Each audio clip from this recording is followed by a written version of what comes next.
शैलेंद्र कुमार जी। राधे राधे। महाराज जी, आपके चरणों में कोटिशः चरण वंदन। महाराज जी, मैं विगत साल भर से आपका अमृतमय वचन सुन रहा हूँ और तात्कालिक समस्याओं का समाधान भी प्राप्त कर लेता हूँ। मेरा प्रश्न यह है कि मैं एक दिव्यांग और अधम व्यक्ति हूँ।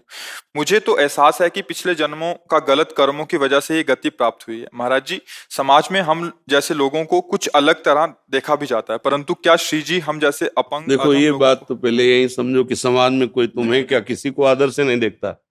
काम बनना है तो हाथ जोड़ करके प्रणाम करता है, काम नहीं बनना है तो सब अंगूठे में एक दूसरे को रखते हैं। ये तो हे भाव छोड़ ही दो। और जो अच्छी दृष्टि से देखता है वो सबको देखता है, वो पशु पक्षी को भी भाव से ही देखता है। तो दृष्टि तो है ही नहीं समाज में ना। भगवत दृष्टि जब तक नहीं आएगी तब तक वो, अब राक्षसी दृष्टि है। देखो ना, जीवों के प्रति कैसे देखते हैं, पशु पक्षियों को भून के खाना, काट के खाना, उबाल के खाना। माताओं बहनों की तरफ कैसे देखते हैं, दूसरे के धन की तरफ। इनसे तुम चाहते हो कि तुम्हें प्यार से देखें। हर वो अपने को प्यार से नहीं देखते, वो अपने को नाश के मार्ग में ले जा रहे, तुम्हें क्या देखेंगे। पहली तो कमजोरी अपनी छोड़ो। हमारे अंगहीन है तो क्या हुआ, हमारे प्रभु हैं, हम प्रभु के अंश हैं। हमें ये गाड़ी मिली है पूर्व कर्मानुसार, ठीक है भाई, थोड़ा अंग इधर उधर, लेकिन दिमाग काम कर रहा है, अभी जबान काम कर रही है। राधा राधा राधा राधा, प्रभु का नाम ले रहे हैं हम। ऐसा नहीं, हमारे प्रभु में बड़ी सामर्थ्य है। ये विचार ही नहीं करना चाहिए। अष्टावक्र जी महामुनि हैं, 8 जगह से टेढ़े थे। अष्टावक 8 जगह से टेढ़े, और जनक जी की सभा में उनका गुरु पद पर अभिषेक हुआ। जनक जी के गुरु अष्टावक्र जी। ये थोड़ी कि शरीर सर्वांग है, सुंदर है तो तुम जगत बंधनी हो गए।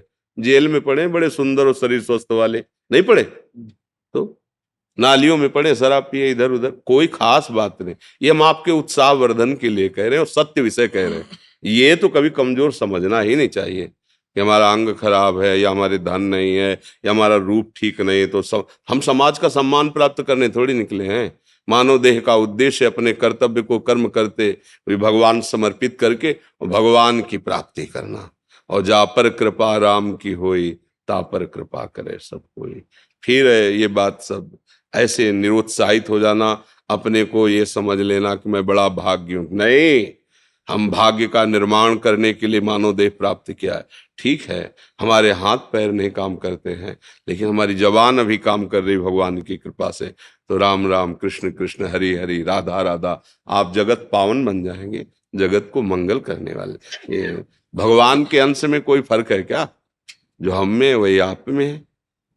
शरीरों का, अब हमारी किडनी खराब है तो हमको ये देखना है क्या, गाड़ी है जिस काम के लिए मिली वहां तक हमें पहुंचाना है, और इसके लिए हमें कोई धन की जरूरत नहीं, कोई विशेष प्रयास की जरूरत नहीं। हमें राधा राधा राधा राधा। अब तो और दैन्य भाव से भजन होगा कि प्रभु मैं तो किसी काम का नहीं, मुझे स्वीकार कर लो ना। पर ये शब्द जो है, जो आप कह रहे हो कि समाज हमें सम्मान, समाज, भैया इस समाज को समझो। जो समाज के सम्मान में फंस जाता है वो गिर जाता है, वो पतित हो जाता है। और समाज कभी किसी की नहीं हुई। हमको ऐसे को पकड़ना है जो सिर्फ हमको देखे, वो मेरा प्रभु है। प्रभु को जो प्यार करते हैं उनको ऐसा थोड़ी लगता है कि प्रभु सबके हैं, सबको प्यार करते हैं। प्यार एक, उसको लगता है हर समय मेरे साथ रहते हैं, मुझे दुलार करते हैं। भगवान सब रूपों में है, आप जैसे भाव से कहेंगे आपको। पर जब अनुभव में आते हैं तो अपने अनुभव आते हैं, अपनी प्रियाजू, अपने लालजू, वही हैं जो आपको प्यार, और उन्हीं के प्यार से सब प्यार बन जाएंगे। सब प्यार करें, उनसे विमुख हो तो किस काम का यार। और सब हमें गाली दे, भगवान हमें प्यार करे। तो आज हम जो गीत गाते हैं तो उन्हीं महापुरुषों के गाते हैं जिन्होंने भगवान को प्यार किया, भगवान ने जिनको प्यार किया है। संसार ने क्या किया नरसिंह मेहता के साथ, मीरा जी के साथ, बड़े बड़े भक्तों के चरित्रों के साथ। जहां फूल चढ़ाए जाते हैं वहां उड़िया बाबा के माथे पे गड़ासा चलाए। संसार जहां सूली पे टांग दिया है, नहीं टांग, क्या क्या आप चरित्र दे। तो इस समाज से तुम चाहो सम्मान, ये भैया किसी को सम्मान नहीं, अपने स्वार्थ का सम्मान है। सच्चाई से समझ लोगे ना, तब तुम्हें सम्मान मिलने लगेगा। जब ऊंचाई पर पहुंचोगे अध्यात्म की, तो आपकी बात और आपका सानिध्य ऐसे करवा ही देगा, ये करवा। अब हम भजन में न लगे और सोचे कि शरीर स्वस्थ हो तो सम्मान। कितने दिन, कितने दिन रहेगा? भाई विचार करके देखो, ना शरीर रहेगा, ना सम्मान रहेगा, ना सम्मान देने वाले रहेंगे। तो हमको नहीं फंसना चाहिए। हमको ऐसी जगह प्यार करना चाहिए जो हमें सदैव अपने पास रखे, और जिसके पास कोई कमी ना हो, और जो सर्वशक्तिमान हो, और जिसके हम हैं वो हमारे केवल प्रभु हैं, भगवान हैं। अगर समझ में आ जाए तो आ जाए, ना आ जाए तो राधा राधा। समझ में आ जाए तो फिर आप बोलो किस बात की कमी। मूकम करोति वाचालम पंगुम लंघयते गिरिम यत कृपातम हम वंदे परमानंद माधवम।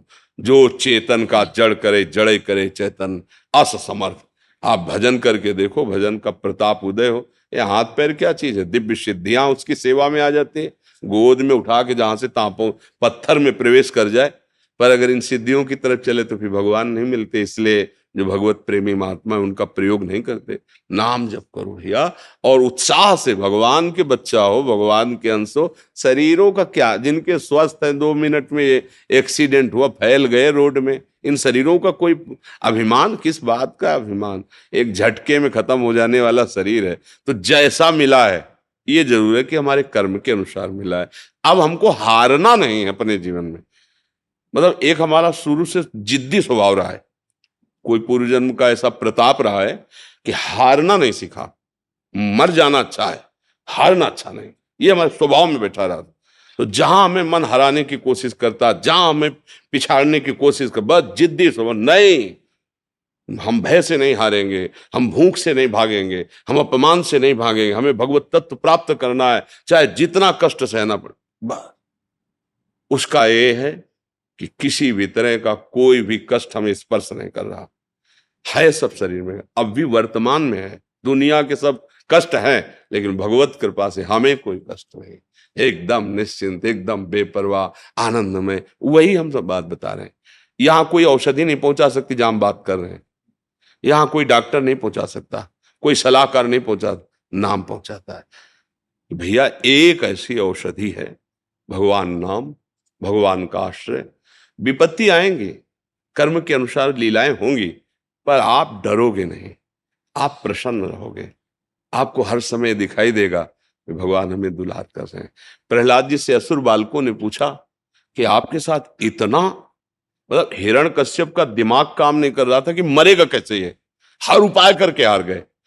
तो आपको दुख नहीं होता जब आप पहाड़ से फेंके गए, पहाड़ के नीचे दबाए गए, हाथियों से कुचलाए गए, अस्त्र शस्त्रों से छेदे गए, विष पिलाया गया, सर्प के कुंजों में, कमरे में सर्प बहुत बंद करके उसमें छोड़ दिए गए, क्या क्या आग में आपको कष्ट नहीं होता? तो प्रहलाद जी ने कहा, हम देखते हैं कि हमारे हरि हमको गोद में लिए हैं, हमें कोई पीड़ा नहीं, कोई कष्ट। 5 वर्ष के हैं प्रहलाद जी, पर भगवद आश्रय है और भजन है तो त्रिभुवन का स्वामी है। हिरण्यकश्यप इतना बाल भी बांका नहीं कर पाया।